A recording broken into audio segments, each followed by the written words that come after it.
Nous avons essayé à partir du 2 janvier 2024 de réfléchir sur un travail de capitalisation à offrir au grand public, étudiants, enseignants, décideurs politiques, un instrument qui devrait leur permettre d'adresser correctement les questions d'emploi, mais aussi et surtout de poser les jalons de la lutte contre le chômage et également de propositions de pistes de solutions pour vraiment le plein emploi auquel nous croyons. Parce que dans le livre, nous avons essayé de proposer des orientations qui ne se limitent pas à juste lutter contre le chômage, mais à garantir le plein emploi. Parce que, comme je le dis, dans beaucoup de pays, il y a une réflexion orientée vers l'atteinte du plein emploi. Parce que quand on travaille à l'élaboration d'une politique de l'emploi, on vise dans le principe le plein emploi, c'est-à-dire qu'il y ait de l'emploi pour toutes les personnes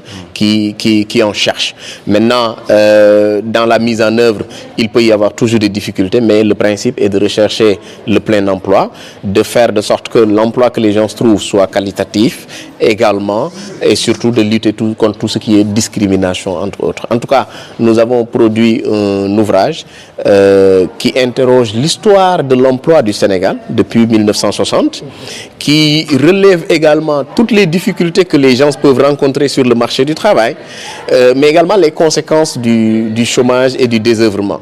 Vous le savez, aujourd'hui, l'immigration clandestine, les violences que nous constatons dans les villes, la sécurisation de toutes les problématiques sociales. Aujourd'hui même, la question des Jakarta est conçue comme un problème sécuritaire. Parce que ça implique la question de l'emploi, ça implique massivement les jeunes. Et tout cela étant, nous avons aussi interrogé au sein du livre la stratégie. C'est-à-dire si on devait élaborer des politiques de l'emploi, comment on devrait les faire. Nous avons essayé de terminer en indiquant aux autorités qui sont en place et à tous ceux qui veulent intervenir dans le domaine de l'emploi, les questions prioritaires qu'il faut adresser en premier. Oui, pour rappel, nous avons toujours été au service de l'État, parce que nous sommes hauts fonctionnaires de l'État.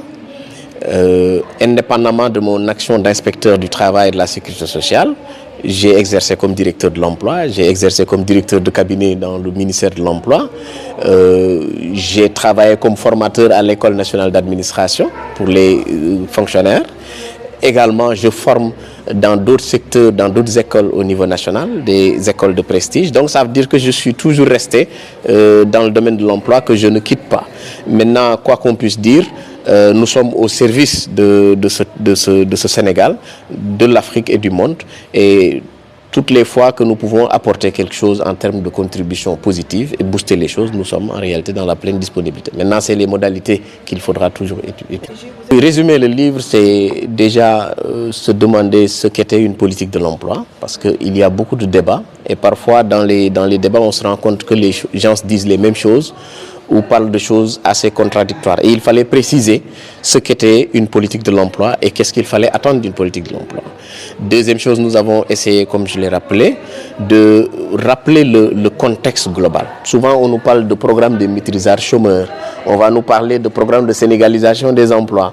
Tout ça, c'est des actions qui ont été réalisées par les gouvernements qui sont passés par là. Encore une fois, d'aucuns le disent, l'emploi ne se décrète pas. Tous les gouvernements ont essayé quelque chose, tous les gouvernements ont été confrontés à des crises.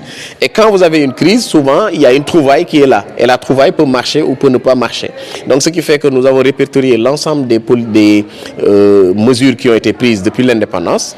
Ensuite, nous avons, comme je l'ai dit, rappelé les conséquences du manque d'emploi en termes de sécurité, en termes d'immigration clandestine, etc.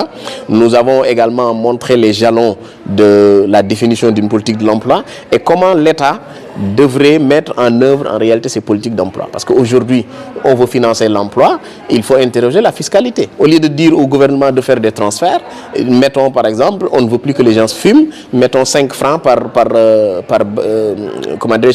mèche de cigarette. 20 francs par mèche de cigarette, ça peut financer au moins un peu l'emploi. Souvent, d'aucuns financent aussi l'emploi à travers la taxation de l'emploi de main-d'œuvre étrangère. Dans d'autres pays, on l'a dit au niveau national, les ressources appartiennent au pays. Quand on a modifié la Constitution en 2016, on a dit que les ressources appartiennent aux populations.